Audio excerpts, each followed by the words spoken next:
Hello, everyone. And welcome to the Blind Podcast. Everybody had a great weekend as we are at the start of Super Bowl week. 6 days away from the big game between the Cincinnati Bengals and Los Angeles Rams. We're going to have a lot of talk about the Super Bowl this week. Thursday, Adam Beers is going to join me. We're going to talk. We'll break down the game. We'll dive into topics around the NFL. Friday, Matt Wright, who I always love to talk football with, will join me. So that's a couple football shows this week.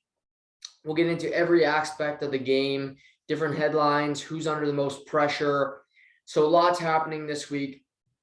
As I mentioned last week, and I've been kind of teasing it, there's going to be some news coming here onto the point. Not ready to drop it yet, but there'll be not a new format, but a new locale and a different time every day, and things are happening.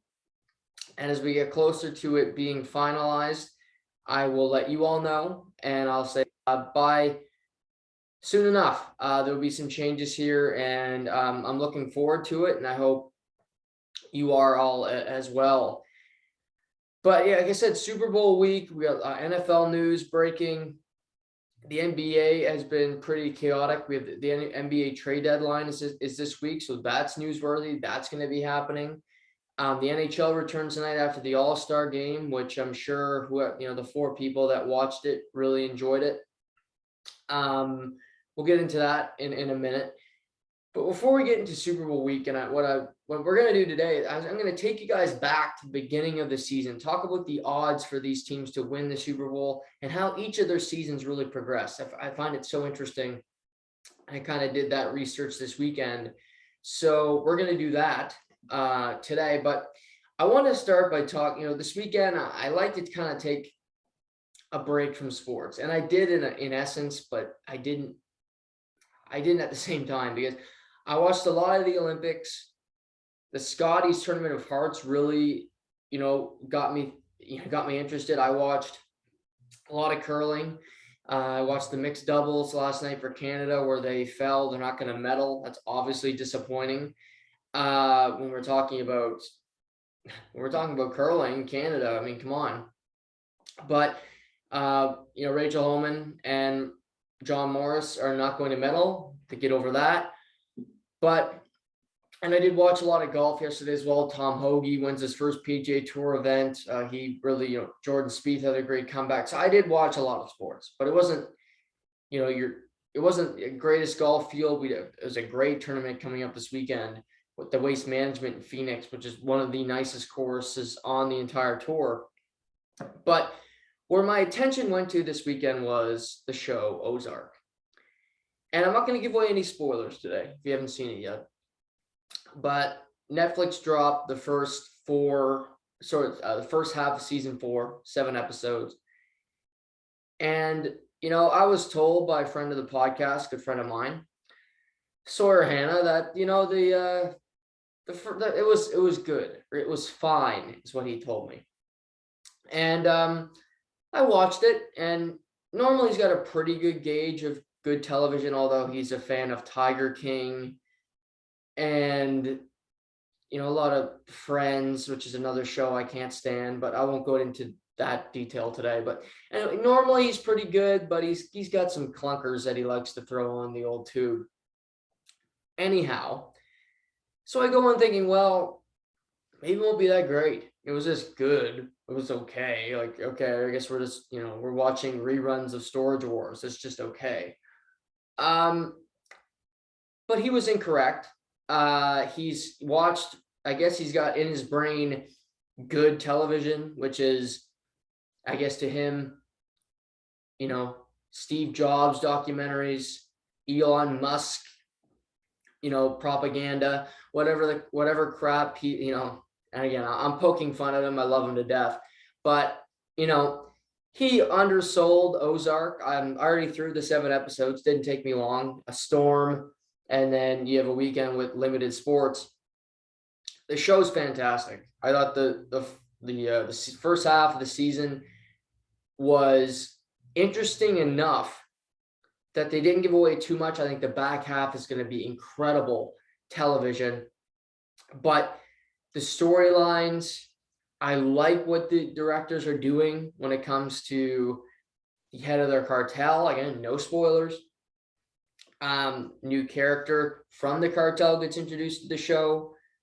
Again, really compelling character. Total opposite from the cartel boss. So that makes it interesting. You know, you have a heel turn from Jonah, the bird's son. So if you haven't watched Ozark, get your life together. Watch the show first and foremost. Great show. I think it's one of the best dramas, suspense thrillers, if you will, in a very long time. Me and Seamus talked about Breaking Bad on the podcast. I think it's the best show ever created. I think The Sopranos is right there when it comes to, and The Wire, another fantastic show. If you haven't seen The Wire, give that a watch. But Ozark's, I think, gaining every season I watch, the last season, but every episode, you're looking forward to it. Things happen. It's an interesting storyline. It's not completely out of this world, what they're trying to accomplish. But if you, like me, if you've heard from family, from friends, well, it's just okay. Watch it. Watch the show. Please don't listen to that person that is ill-informed. That is a Tiger King super fan. I'll be honest. I remember the Tiger King phenomenon because it was the beginning of the pandemic. And this is how bad I think that show was. There was no sports. I was sitting in my old apartment in Fredericton by myself, finishing school, doing it online every day. No sports at night. I'm rewatching hockey games, watching Michael Vick documentaries, and I hate Michael Vick. So that tells you where I was in a state of depression. I watched the first 7 minutes of that program and I couldn't get through it. I couldn't. It was garbage. It was dumb. It wasn't captivating. And I'm sure somebody would tell me, well, you should have watched more. And I couldn't. I just couldn't.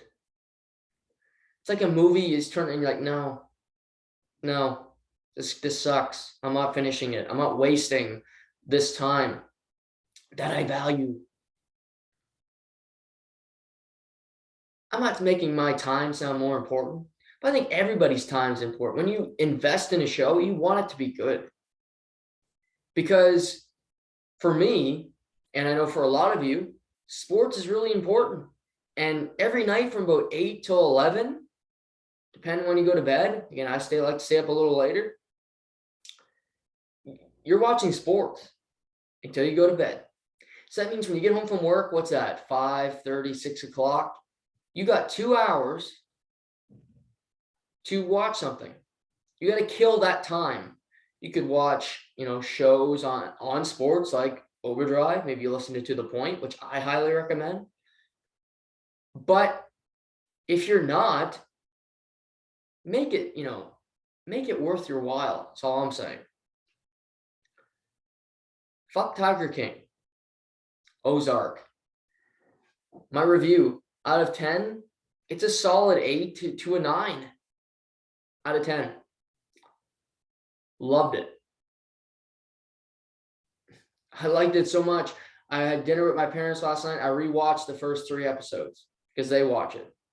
Didn't mind doing it. So watch good television. This isn't the rewatchables with Bill Simmons, but this is my saying, damn good show. Jason Bateman, Laura Linney. I think Julia Garner, who plays Ruth Langmore, is going to win an Oscar because I think she's fantastic. I think she's a great actress. I think she's great in this show. I think she's going to do great things after this show. But Ozark, give it a watch. Now, like I mentioned before you got on the tangent about movies and shows and everything of the sort, it's Super Bowl week. The big game. It's just a few days away. If you don't remember, the game is featuring the upstart Cincinnati Bengals and the home favorite, the Los Angeles Rams. As it stands now, the Rams are a 4.5-point favorite, which is smaller than the Kansas City Chiefs were favorites last week, but still a sizable number for the Super Bowl. And it looks like the number may even go up before tip-off Sunday evening. So lots to be decided, lots to uncover here. But before we get, this week we'll talk about individual matchups. We'll talk about game breakers, the quarterbacks. But it's important to learn about these teams. How did they get here? What was their path like? Now, let's start with the Cincinnati Bengals. The start of the season, the Cincinnati Bengals were Vegas had them finishing dead last in their division. And I'll be honest, I had them finishing third. I thought that the Ravens would win this division. I thought the Cleveland Browns would win this division. I had the Steelers finishing fourth, and both the teams I had 1-2 didn't make the playoffs. Cleveland Browns may have been the most disappointing team in the NFL. Baltimore was ravaged with injuries. I give them more of a pass. But Cincinnati made the playoffs, 201 odds to win the Super Bowl. Somebody made that bet. They're hoping to get a big payday Sunday evening, get on a bird to go somewhere. But how did this miracle start? We know about the postseason. We know about Joe Burrow, but how did this season go? So let's go back. Week 1, Minnesota, an NFC team, comes to Cincinnati, and they're involved in a back and forth affair. Kirk Cousins started off the season very well, threw for 351, 2 touchdowns. But Joe Burrow, 2 touchdowns of his own, had a 95 QBR. Joe Mixon ran for $130. Jamar Chase had 101 yards receiving. But the big thing you can point about this game, the Bengals win on a walk-off field goal by Evan McPherson. He was doing this from the start of the year. It was his rookie. That was his first game as a pro. Walk-off field goal at home to beat the Vikings. We go to week 2. Wasn't all smooth sailing for the Cincinnati Bengals. They lost in week 2 to the Chicago Bears. The Chicago Bears finished 6-11. They fired their head coach. They have a new offensive coordinator. That tells you Joe Burrow had 3 interceptions against the Bears. Got sacked 5.5 times. Was not a good day for him. Andy Dalton was the starting quarterback for the Bears. That's how this went. The Bears beat the Cincinnati Bengals. Held on to beat them 20-17. That was week 2. Week 3. This is where you started to say, are the Bengals for real? Could they compete for the division title? Because they beat the Pittsburgh Steelers in Pittsburgh 24-10. Burrow only threw for $172, only threw 18 passes. But they ran the ball effectively. They intercepted Ben Roethlisberger twice. And this was a sign, well, we got the right guys here. Joe Burrow's a stud. We got some right guys. The following week, they beat the Jacksonville Jaguars, who only had 3 wins. Now, this seems like, okay, a lackluster win, but this team was still improving. It was really a great, Trevor Lawrence had one of his best games of the season. He ran the ball 8 times for 36 yards in a score. He only threw for 204, but he was efficient. He didn't turn the ball over. And this game went down to the wire. Another walk-off field goal by Evan McPherson at the buzzer to improve to 3-1. But again, they only beat Urban Meyer and the Jacksonville Jaguars by 3 points. Week 5, the 3-1 Bengals. This was the Green Bay game, if you recall, in Cincinnati, where in overtime, in regulation, Mason Crosby and Evan McPherson missed 5 kicks. Crosby missed 2 to win the game. McPherson missed 1. A frustrating day. Devontae Adams had 206 yards receiving. Jamar Chase had a $159 to really show that he was on the scene. But ultimately, after 2 failed attempts, Mason Crosby got down the field and he kicked a 49-yard field goal with a $155 left in overtime to seal the victory. 3-2, the Bengals. The following week, they crushed the Detroit Lions, which surprises no one. Joe Burrow didn't have to play the whole game, was efficient. The Lions were the Lions, 4-2. That followed up another impressive one. This is where I really said, okay, the Bengals are for real. And I fell off this case after a while because they defeated the Baltimore Ravens 41-17 on the road again. That's defeating the Steelers and the Bengals on the road. Jamar Chase had 200 yards receiving. He had 2 of those such games this year. C.J. Uzomah, the great tight end, had 2 touchdowns. Joe Burrow threw for 416 yards. And Lamar Jackson didn't finish the ball game. It was a dominant performance. 2 teams in their division, they throttled. The following week, the Bengals, if you can remember this, at 5-2, riding the wave of momentum, defeating 2 division rivals, lost to the New York Jets. The 4-13 Jets, one of those 4 wins was against the Cincinnati Bengals.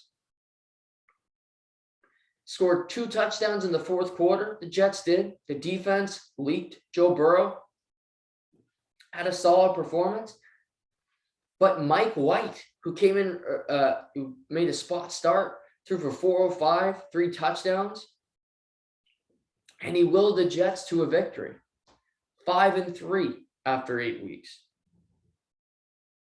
That led to the following week. The Bengals throttled by the Cleveland Browns. Throttled. Nick Chubb ran for $137. Joe Burrow had 2 interceptions that both led to touchdowns. Only completed 28 of 40 passes. 41-16 loss at home. An embarrassing loss, now you look at it, but that wasn't the end of it because they lost to them later in the season. That brings the Cincinnati Bengals to 5-4 as they head into their bye week. They returned from that bye. They crushed the Las Vegas Raiders, who they would eventually meet in the playoffs. But it was a different game. Joe Burrow only threw 29 passes for $148. It's a 5-yard per pass average, his lowest of the season. 1 touchdown. Joe Mixon ran the ball 30 times for $123, and Evan McPherson made 4 of 4 field goals, 2 of them from 52 yards or more. A statement that they were back. The following week, they crushed the Steelers again. This time, 41-10 at home. Again, Joe Burrow. Conservative numbers. Threw for $190, 24 passes. But Joe Mixon, who again we forget had such a great season, 28 carries for $165 and 2 touchdowns. The key to this team's success all season long was running the football. It helped that in both wins against the Steelers, they had 2 interceptions of Big Ben, but that was the key to their success. So they get a win there. Then they're throttled by the Chargers. It was a battle of Herbert versus Burrow, same draft class. Justin Herbert, 26 for 35, 317, 3 scores. Joe Burrow, 1 touchdown, 2 interceptions. But a big part of this game, Joe Mixon only had 54 yards on the ground, was injured during the game, and this really hurt the Bengals. The following week, they lose to San Francisco in overtime. That's not a bad loss now that we look at it, but Jimmy Garoppolo had a hell of a game. 27 for 41, 296, 2 touchdowns. George Kittle had a $151 receiving.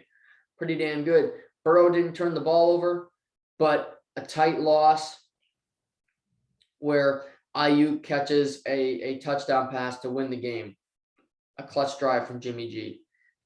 So this goes into week 15, aka crunch time for the Bengals. They go in and beat Denver. Wasn't an impressive game. Beat them by 5 points, where Teddy Bridgewater and Drew Lock both played. And it was an ugly game, but they escaped with a win. They needed the win. Week 16, they crushed the Bengals. They crushed the Ravens again. Josh Johnson made the start because Tyler Huntley had COVID. Lamar Jackson was on the injured reserve with his ankle injury, which he never returned from. But Joe Burrow had the greatest game of his career thus far, statistically wise. 37 for 46, 525, 4 touchdowns. T. Higgins had a $194. Jamar Chase had a $125, and Tyler Boyd at 85 yards receiving. It was a balanced day. They could not, Don Wink Martindale could not stop him. Week 17, they defeat the Kansas City Chiefs. And this is where they clinched the division title. They got to 10-6. Such an impressive game. And maybe this was the most impressive start of Joe Burrow's career, because he was 30 for 39, 446, 4 touchdowns. But those 2 games, he had 9 touchdowns, no turnovers. Back-to-back weeks against the Ravens, who were the king of the AFC North for the longest time, and then the Chiefs, who are the class of the AFC. Some would say the class of the NFL. And Joe Burrow really was starting to show what he could do, because Joe Mixon is banged up at this point, only carried the ball 12 times for 46 yards. But Jamar Chase had 266 yards, 3 touchdowns, both career highs. And they didn't really do much else. Boyd had 36 yards receiving. Higgins had 62 yards, but that was their statement game. Week 18, they didn't dress the starters. The Browns beat the Bengals for the second time. Brandon Allen made the start for the Bengals. And then you got to the playoffs, where the Bengals beat the Raiders 26-19, where Burrow made the plays he had to. Derek Carr didn't play well. Joe Burrow didn't turn the ball over. Big part of their win, the wild card game. Divisional round, Joe Burrow is sacked 9 times. Doesn't put up a passing touchdown. Gets intercepted once, but he takes the 9 interceptions. He doesn't give up. Makes big passes to Jamar Chase, who they couldn't cover. To T. Higgins across the middle. He took it all. And through all of that, Evan McPherson makes 4 kicks in the game, 2 of them from 50 yards or more, including a walk-off at the buzzer to put them in the AFC Championship game. Then we remember that crazy game at Arrowhead where they're down 21-3, 21-10 at half. They get that stop. They only give up 3 points the rest of the game. Evan McPherson kicks a 31-yard walk-off field goal after the interception by Von Bell, created by the coverage by Jesse Bates. And the Bengals are here. Now, if you think about the Bengals in their season, it would be defined by offense, because they drafted a quarterback, number 1 overall, a generational talent, in my opinion. They decided to keep Jamar Chase, who he had a connection with at LSU, despite, going with the receiver and passing on Penei Sewell out of Oregon, who most say they needed him at left tackle. Now, they still need a left tackle. They still need an offensive line. They've given up the most sacks in the NFL, combined postseason and regular season. But they're here. And an underreported story, a not talked about enough element of this team, is the defense. Hendrickson, Sam Hubbard, Jesse Bates, who's going to be a free agent, there'll be lots of calls on him. Von Bell, who was let go by the Saints. Eli Apple, who was let go by the Giants and the Saints. Awuzie, who was cut by the Dallas Cowboys. This defense has their share of veterans who've been given up on. And they've found and they've clicked. They've meshed. A top 10 defense getting to the Super Bowl. Making the plays they had to. Strip sacking Derek Carr, which is what Hendrickson did. Intercepting Patrick Mahomes. Eli Apple tackling Tyreek Hill outside of the end zone on the last play of second half. They made the plays they had to. Defense will never be the most sexy element of your team, especially when you have Jamar Chase and Joe Burrow, who look like they're one human being. They know where each other are going to be. They're in lockstep, and they're so hard to contain. Joe Burrow can break out of the pocket when you need him to. Jamar Chase can run the dig. He can run the stick. He can run the go. It doesn't matter. He can run the entire route tree. This team, and I remember talking about it in week 5 when they beat the Ravens the first time. And I said, I like Cincinnati. But you see them lose to the Jets, and they lost to the Browns, who I liked originally, but you watch through the season, I said, there's no way the Browns are going to make the playoffs. But they got out of their division, which wasn't that deep, but the Steelers made the playoffs as well. So they had 2 teams out of their division make the postseason. They battled through that. They battled through that adversity. They had a second-year quarterback who really was a rookie because he only made 11 starts last year before tearing his ACL, MCL, LCL. Basically, his knee was tore to hell. Comes back. Zach Taylor, a third-year coach, who before the season, Vegas had him as the second highest odds to be fired this coming off season. Vegas also had Cincinnati with the third highest chances of getting the number 1 overall pick behind Jacksonville and Houston. That's where this team was. This team, I think, represents a lot of fan bases in the NFL. I think of the Miami Dolphins. I think of the Buffalo Bills fan base. I think of, to a lesser extent, potentially a Houston. The teams that have been in a dark pit for a long time. Houston did get out of it because they had Deshaun Watson. But the Jets even. These franchises, the Cincinnati Bengals were the Jets for a long time. They went through their Carson Palmer years. They had the Red Rocket and Andy Dalton. But it was you never felt like this team was going to the promised land. Getting to the Super Bowl with Andy Dalton and the cast of characters that were there, AJ Green, it was never a real possibility. It was, well, let's get to the wild card game. Maybe we can finish second in our division to the Steelers. We'll see what happens. Well, this team surpassed those expectations. This team said, you know what, we're better than that. We can do better than these small potatoes expectations. They're in the Super Bowl. This team is the underdog. They're the ultimate underdog because they've been looked down upon. They've been overlooked. They've been overshadowed from day one. But it's also, where do we go from here? Where does this team, what can this team do now? They have that moniker, if you will. They're the underdogs. They're the upstarts. Okay, that's all well and good. But what can you do with it? Cinderella stories are really good. But most times, Cinderella stories don't get a happy ending. In March Madness, Butler never won a national championship the 2 years they made it to the Final Four. Loyola Chicago didn't win the national championship. The Montreal Canadiens didn't win the Stanley Cup last year. You get to the end, but you don't finish the last chapter. It's not, it's we got to this point and that's it. We wrote the show. We had a great cast, but we didn't win an Emmy. You need to finish the book.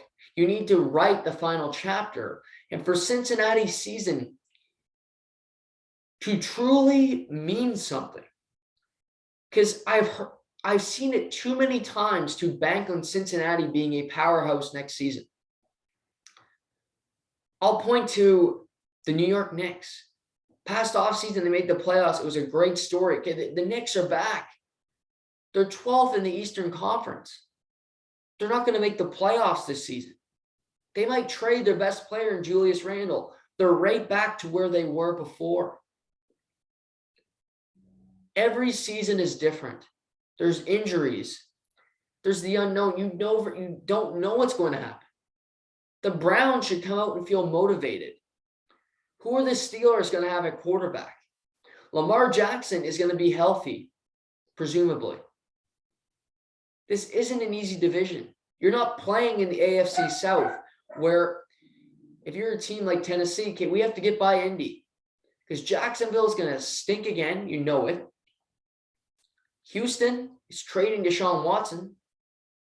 Are they bringing back Davis Mills at quarterback? They're still a really old roster. They're not going to be a powerhouse. So you have to beat one team just to get to the dance. You look at this division next year, the most unknown team was the most stable for generations. That's the Pittsburgh Steelers. What do they do at quarterback? Do they keep all their great defensive players? Do they upgrade at receiver? But Cleveland is going to be back, presumably with Nick Chubb and Kareem Hunt.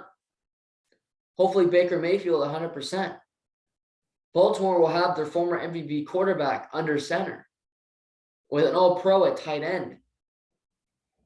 And they got to hope that they can morph their rookie, this would be a sophomore season, for the receiver from Minnesota. It's not easy to get back to this position because we've seen it too many times. The reason why the 2012 LA Kings are a great story, they're the eighth seed in the Western Conference. But do people remember that fact if they don't win the Stanley Cup? The reason the Chicago Blackhawks in 2010 were a great story, and I'm not talking about the Kyle Beach situation because we didn't know that till this year, was because of how long that drought was. Cincinnati hasn't been to a Super Bowl since 1988. That's a long time ago.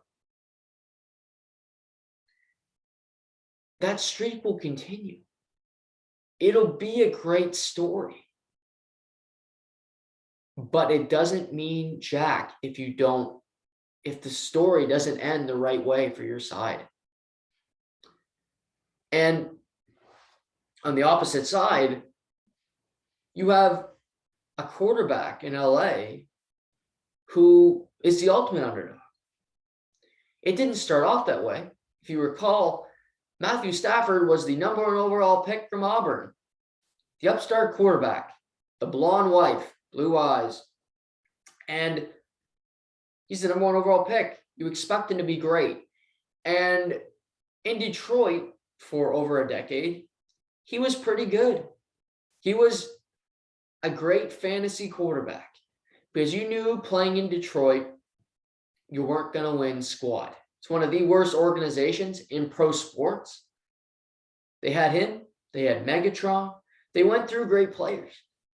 Brandon Pettigrew at tight end.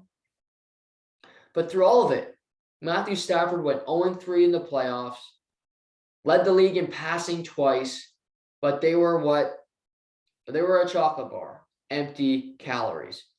And that brought us to last offseason, where Stafford was done with the Lions. He had had enough. The Los Angeles Rams were done with Jared Goff.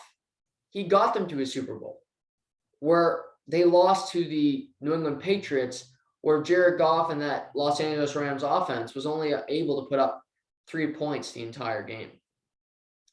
And last season, they get to the divisional round, but they go up to Lambeau. They lose to Aaron Rodgers.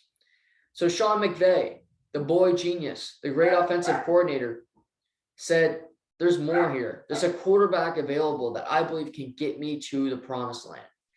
And he believed that to be Matthew Stafford. So they traded Jared Goff. They traded 2 first-round picks in the third. A big haul.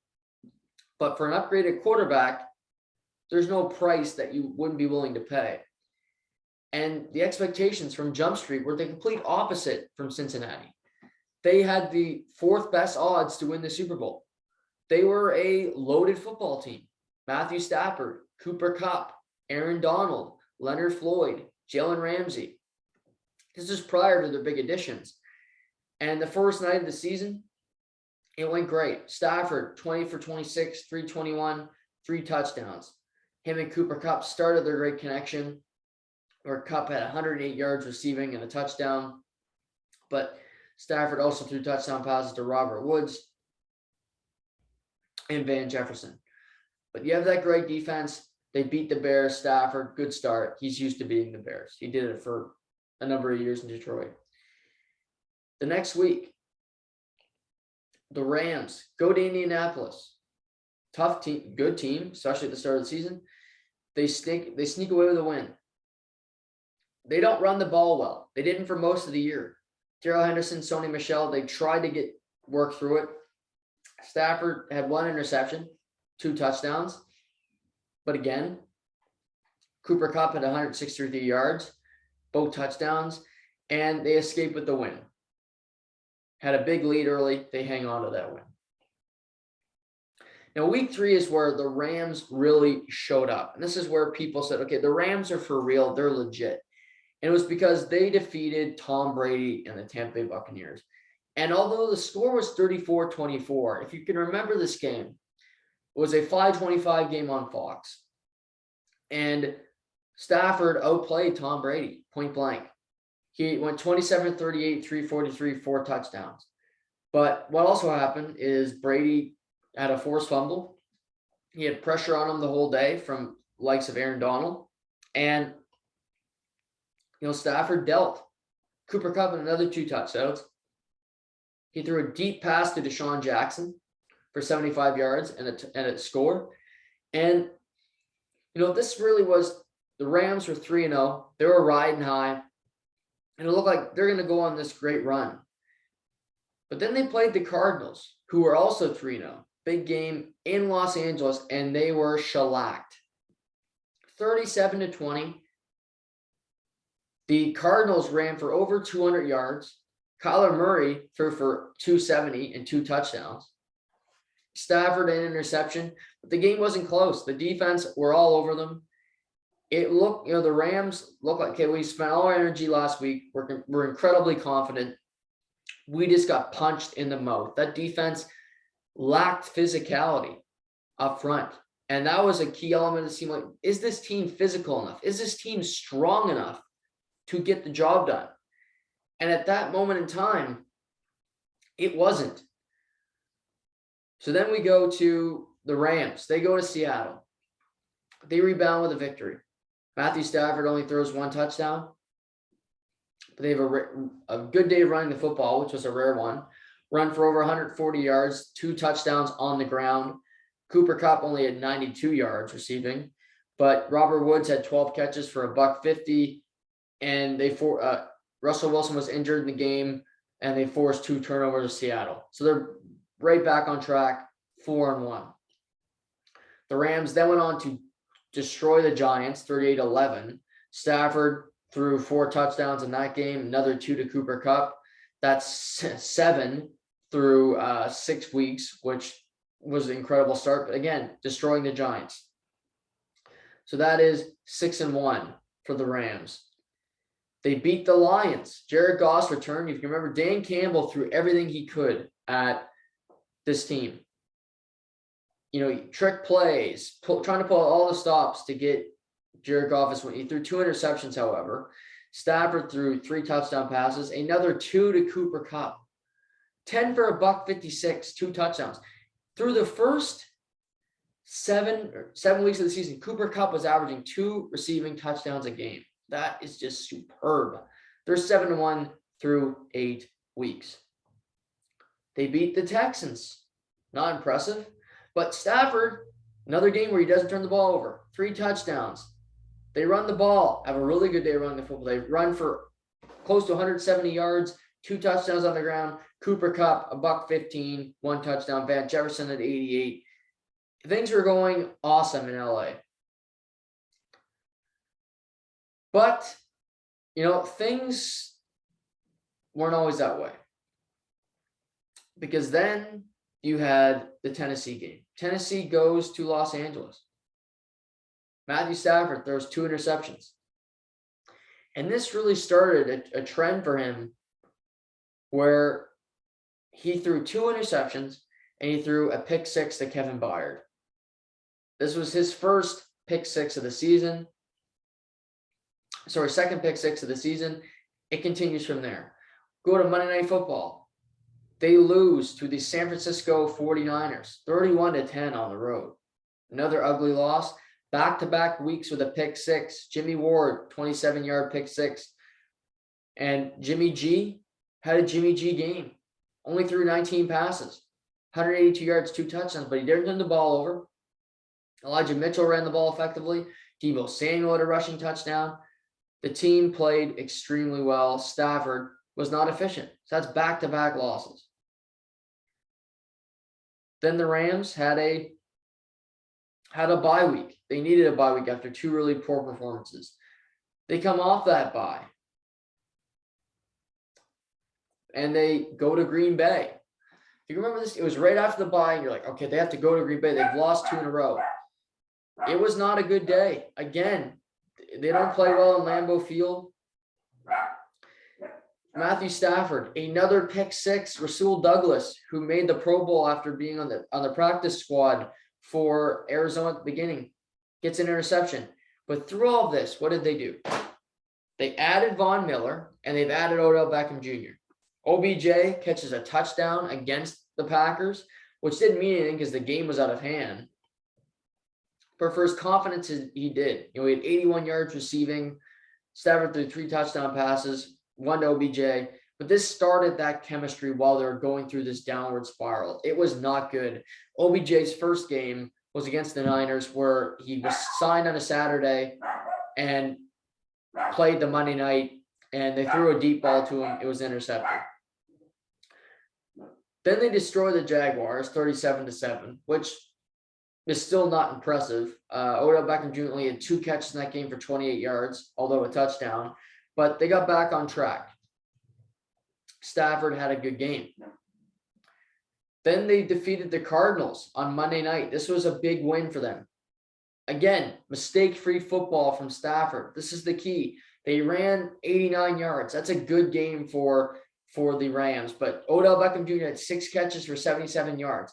A great second fiddle, because through all of this, Robert Woods tore his ACL, their number 2 receiver. Cooper Kupp had 13 catches, go figure, for $123 and a touchdown.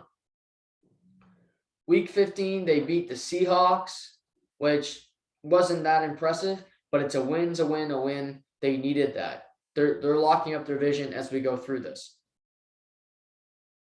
Then the Rams escaped the Vikings.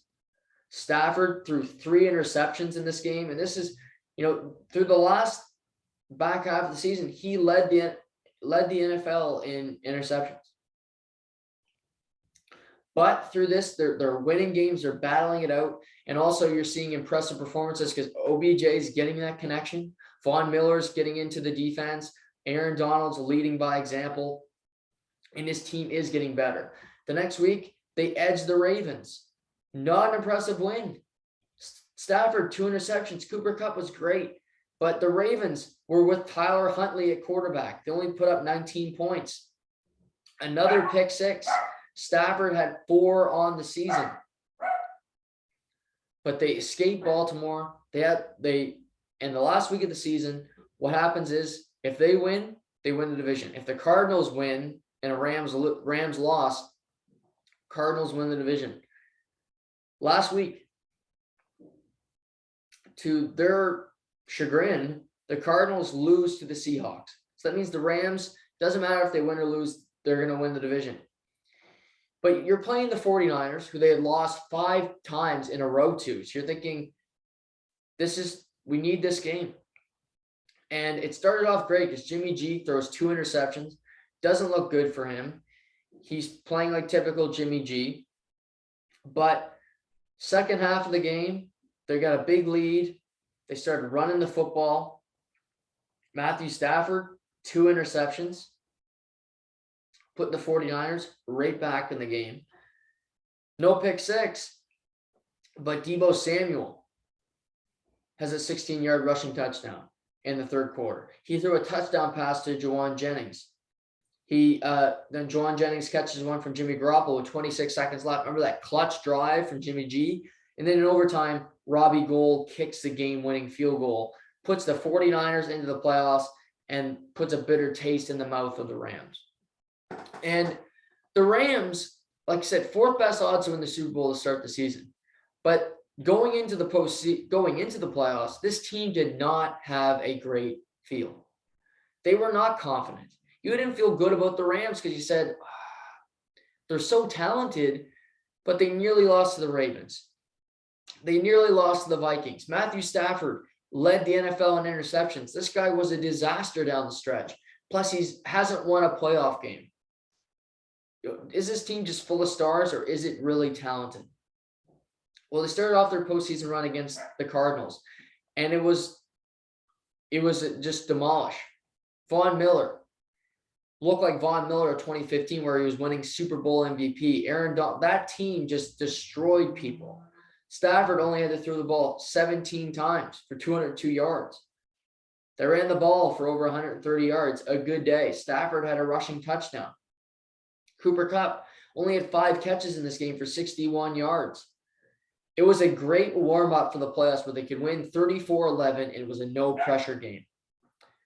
Now, the next game where they go to Tampa was the complete opposite. They have a 27-3 lead. Stafford is playing phenomenal. No interceptions. Playing great. Hey, he has a rushing touchdown. Cooper Kupp, Odell's making big catches. They look unbeaten. The pass rush of the Rams is getting to Tom Brady. He's rattled. The Bucs have taken 3 unsportsmanlike penalties. But through the last minute of the second quarter and the end of the fourth quarter, the Rams fumbled the ball 4 times. 2 by Cam Akers, a bad snap, and a Cooper Kupp fumble. And through all of that, Tom Brady is able to rally. Leonard Fournette's able to scramble for a touchdown. He has 2 rushing touchdowns. Tom Brady throws a deep pass to Mike Evans. And through it all, they are tied 27-27. But this is why you go trade for Matt Stafford. You're in that position. And he throws a deep pass with 30 seconds left to Cooper Kupp, who breaks it for 70 yards, is tackled inside the 15. They do the reverse Dallas Cowboys, get down the field, spike the football. Matt Gay kicks a 30-yard walk-off field goal. Stafford was clutch in this moment. And that moved them on to play their nemesis, the team that had beaten them 6 straight times, including twice in the regular season, the San Francisco 49ers. And it looked like San Francisco's day early, even though I thought the Rams would win. I think the Rams are a better team, but you're down 9, going into overtime. So going into the fourth quarter. And in that fourth quarter, the 49ers put up 0 points. Jimmy Garoppolo was intercepted. Cooper Kupp caught a touchdown pass, and Matt Gay kicked 2 field goals. Aaron Donald, who was quiet, made the biggest play there where he got pressure on Jimmy G. Jimmy G threw the ball away to avoid a sack, and it was intercepted. Matthew Stafford, who led the NFL in interceptions in the regular season, has won in 3 playoff games. The Rams haven't played perfect football. They have 5 turnovers in 3 games, which isn't great. To juxtapose that, Cincinnati has 2 in 3 games. So they are +3 in the turnover battle if you're comparing the 2 teams. But the Rams traded away first-round draft picks. They said, screw draft picks, we are winning now. Stan Kroenke, Les Snead said, this is our time. This is the team we need. Jared Goff wasn't going to do it. Originally, it was reported that that Matthew Stafford was going to be traded to the Carolina Panthers. But at the last minute, Les Snead said, no, we need him. Sean McVay said, I want Matthew Stafford. And they give another first-round pick so that they would trade him to LA and not Carolina. Which, if you think about it, is rare because they traded Stafford inside the NFC. Now, you might say that this is surprising, but because Detroit's going to be bad. But again, they might come down to haunt you down the line, which they did beat them this season. But Stafford, mediocre regular season, turned 34 years old today. But in the big moments, he made the big plays. But this team full of egos, full of stars, where Jalen Ramsey, I still think he's the best cover corner in football. I'll take him on my team. You have Aaron Donald, who has the opportunity to go down as one of the best defensive players to ever play the game. I think you could argue he could go down as maybe the best football player to ever win the game. To ever play the game, with the likes of Lawrence Taylor. Then you have Cooper Kupp, who looks like he's Amish, who looks like he came over on a boat 20 years ago, but the dude can flat out ball. Doesn't matter who you put on him. He will beat your coverage. He can run any route. He's a touchdown machine. And you think teams would have figured him out, but he had the triple crown, most touchdowns, most catches, most yards this season. Pretty damn impressive.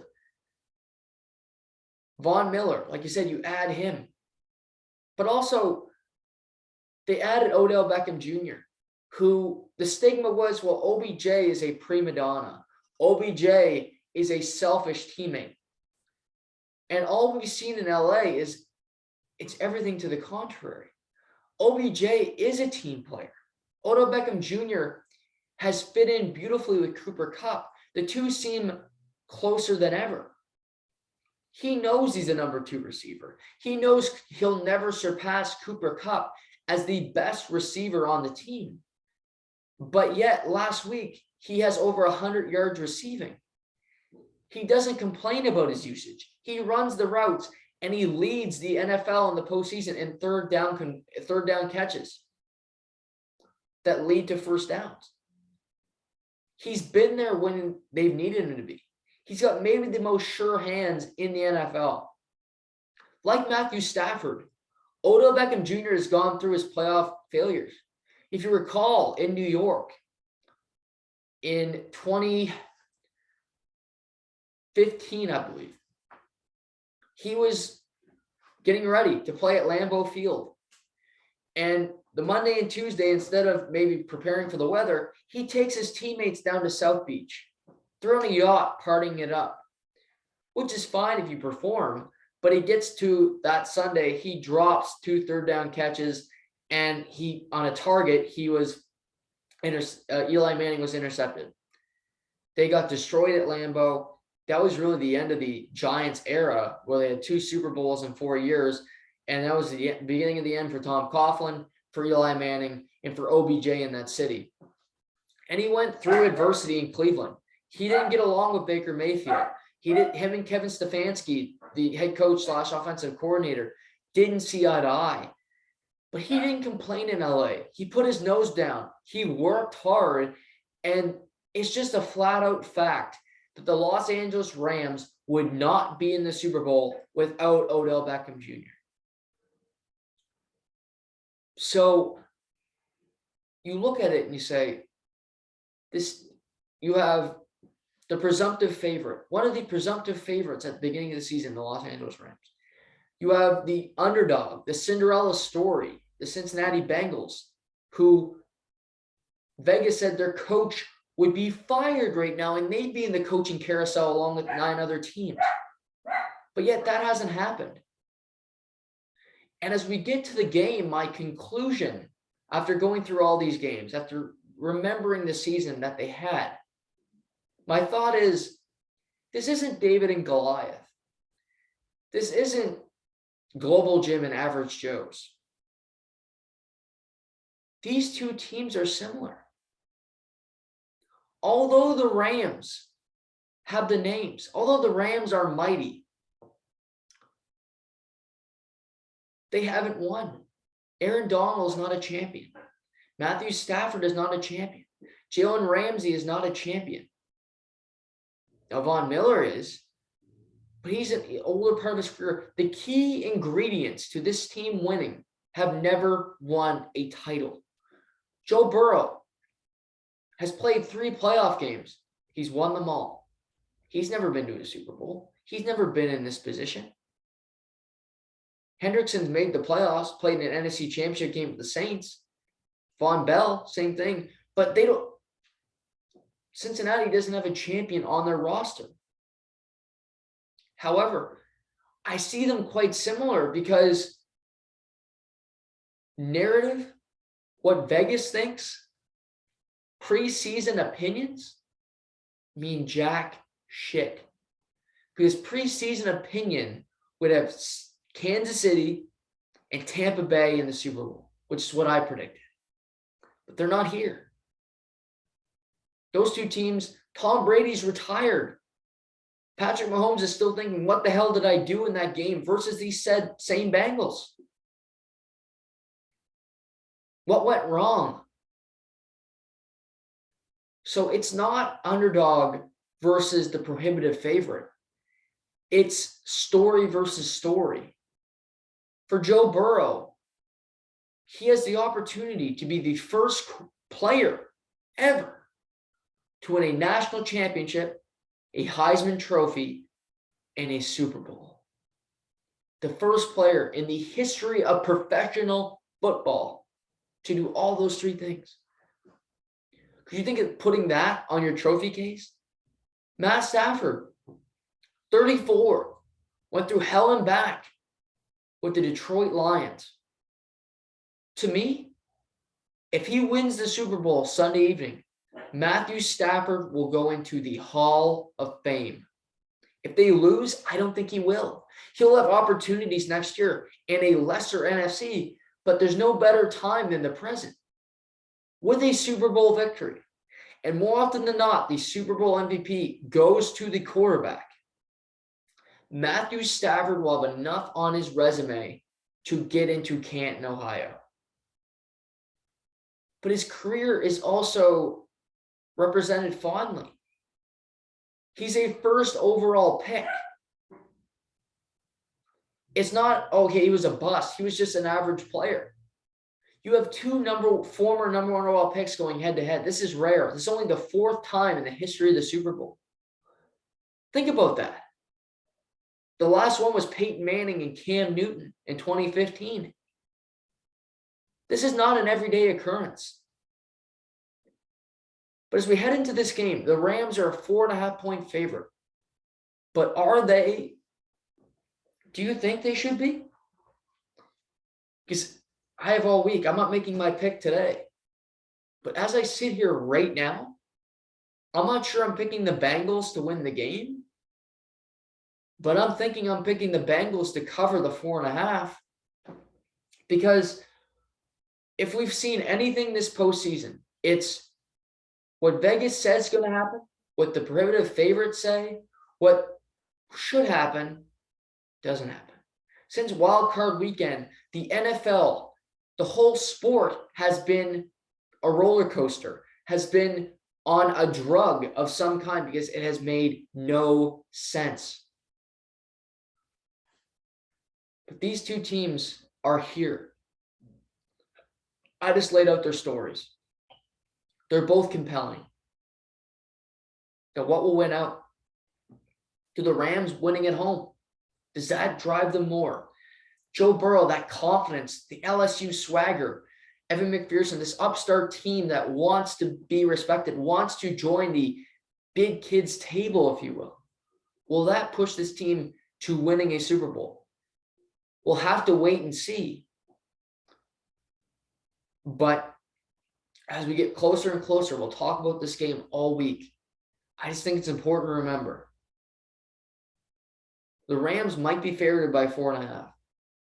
Cincinnati, the odds would say they're the big underdog.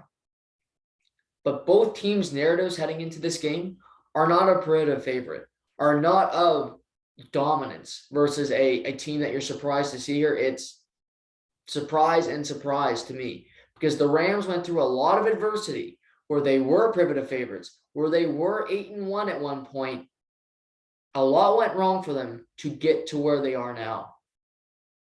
They had to go through a lot. They had to battle. They lost to San Francisco twice. Both these teams have losses you look at and say, what the hell happened there? What happened in this game? Jets, Cleveland, twice. Chicago for Cincinnati. How do you lose to those teams? God-awful teams. You lost to those teams. How? It's a long, long season. How does the Rams lose to the Titans without Derrick Henry at the time? Well, a lot of teams did. But Matthew Stafford isn't clutch. Well, he's turned out to be. You have two clutch quarterbacks. You have two confident quarterbacks that believe that they can get the job done. Well, on Sunday, we're going to witness one of these teams, one of these quarterbacks, have the opportunity to accomplish that very goal. So I think it was fun to go through that, to go through this season. Again, we'll talk about the Super Bowl all week. It is Super Bowl week in life and here on the podcast, and we'll dive into it full throttle throughout the week. Other NFL news, obviously we're still going through the whole Brian Flores class action lawsuit with the NFL. And it looks like Brian Flores is not going to be getting a head coaching job, to nobody's surprise, because over the weekend, 2 vacancies were filled. First, the Miami Dolphins hired Mike McDaniel as their new head coach. He was the offensive coordinator in San Francisco. He's got a good personality on the mic. He's very animated. He normally has fun with the media. He's been working under Kyle Shanahan for some time now. So just first impressions, you got to expect that the Miami Dolphins run game, which was bottom 5 in the NFL last year, will vastly improve. Obviously, you need an offensive line. It is about personnel, but that's what he specializes in. He's an offensive coach.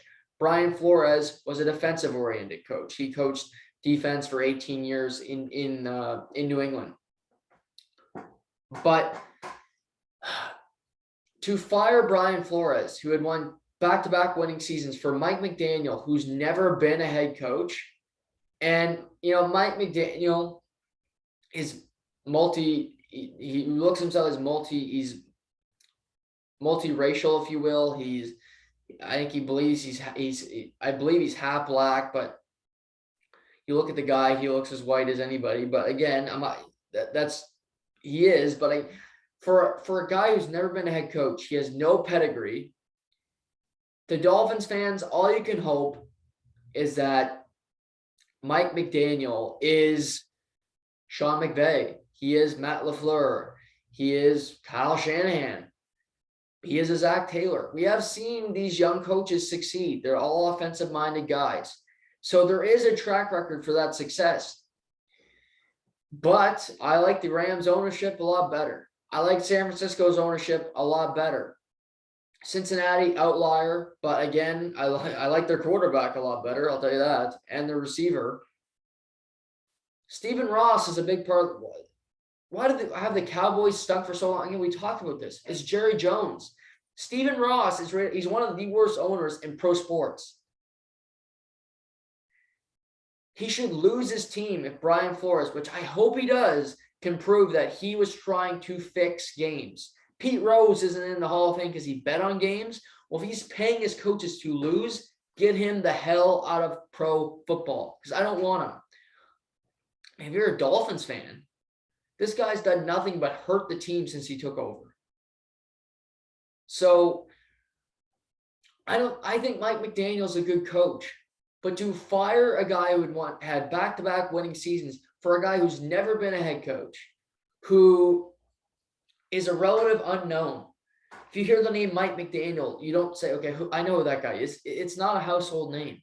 And that doesn't always make the best hire. Don't get me wrong, it doesn't. You got to hope for the best, but it's hard to think things are going to improve in Miami, just like it's hard to believe that things are going to improve in Dallas, because you have the same ownership. If the same people are writing the checks, if they're still calling the shots behind the scenes, then you're in deep trouble, because you're relying on people that don't know football to make football decisions. Stephen Ross liked Tua more than he liked Justin Herbert. That's why Tua's in Miami. The owner made that call. That's why I would never take that job if I was a GM or a head coach. There's only 32 of them. You got to appreciate every opportunity you get. But your success, your getting the next job is all about how you do at your first location.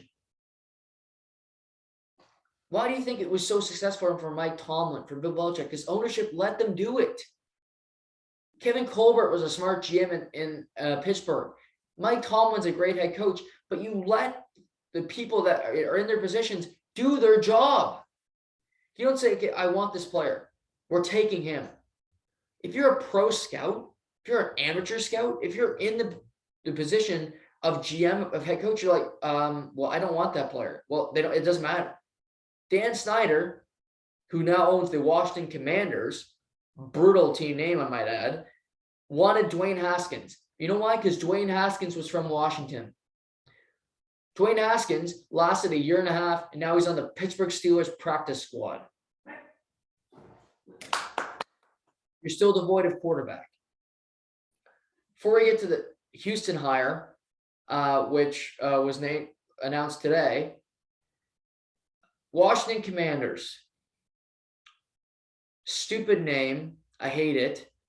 Uniforms, ugly. It was leaked. There was a helicopter that zoomed in. You saw Commanders like a night before it was announced. Joe Theismann, the former great quarterback, also went on the radio and said they're naming it the Commanders. So it wasn't really a surprise. It wasn't a press release.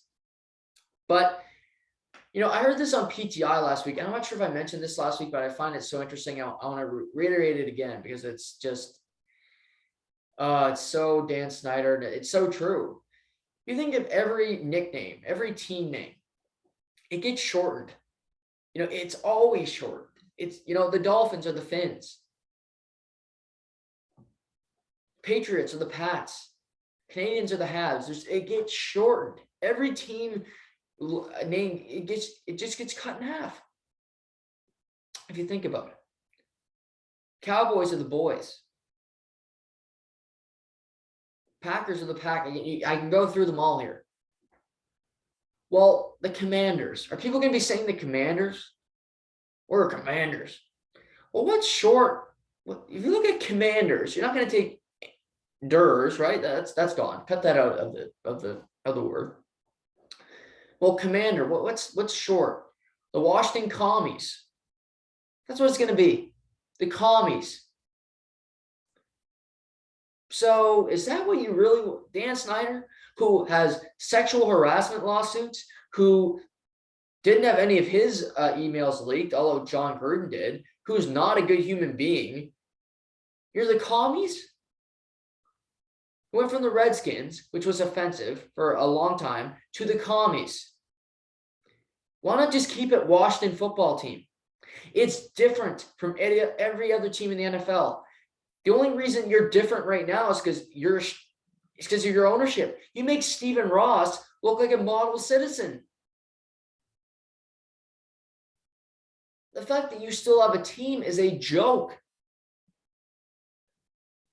But WFT, Washington football team, it's different. People go, oh, there's the Washington football team. It's catchy.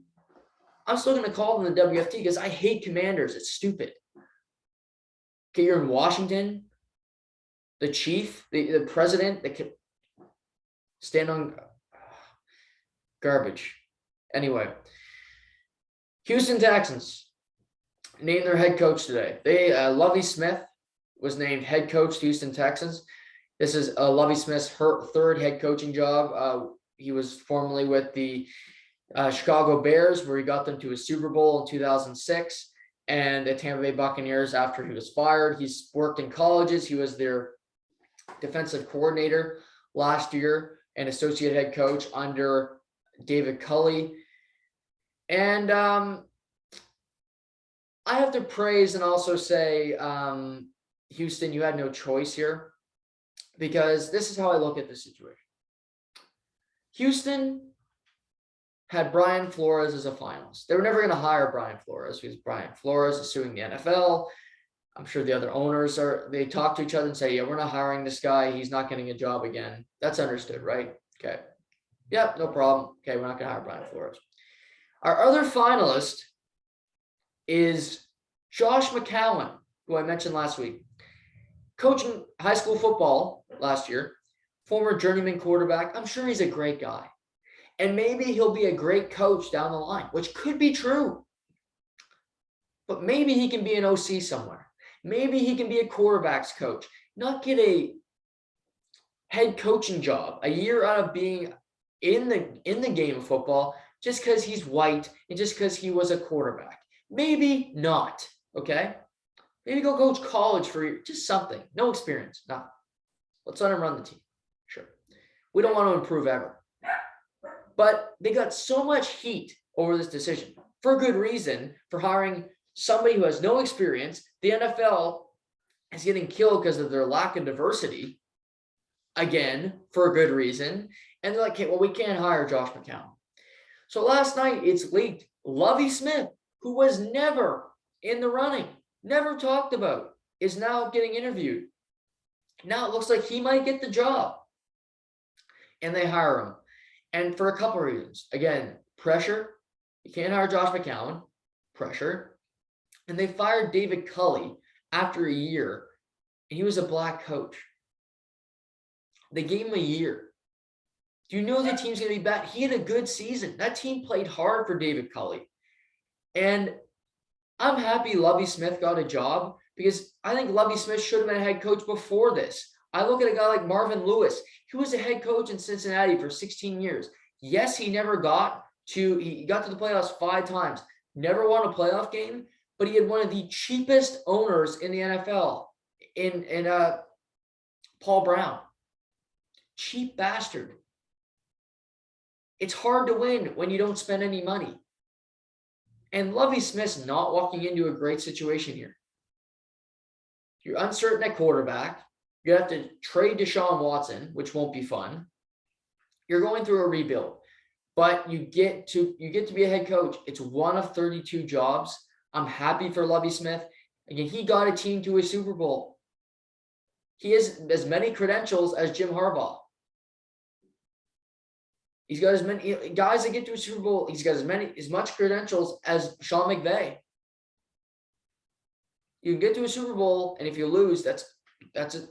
You can put it on your resume. He lost to Peyton Manning in 2006, but the Chicago Bears team with Charles Peanut Tillman, Devin Hester, the greatest returner of all time, and Jay Cutler, who could barely play. Rex Grossman was the quarterback at the time.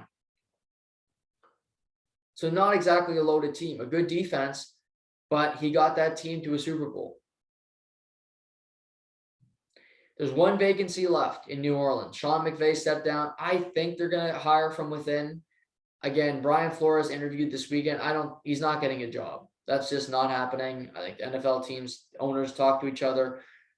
I'm sure guys like Jerry Jones and Stephen Ross would have messaged Mrs. Benson and said, okay, you're not hiring Brian Flores, okay? Just no. I think Dennis Allen, the defensive coordinator, will likely get the job. They'll hire from within. So from the 9 candidates, I think all 9 vacancies will be filled by the time the Super Bowl is played. So there'll be no head coaching vacancies. Teams will be ready. They'll put their teams together. Their new offensive coordinators.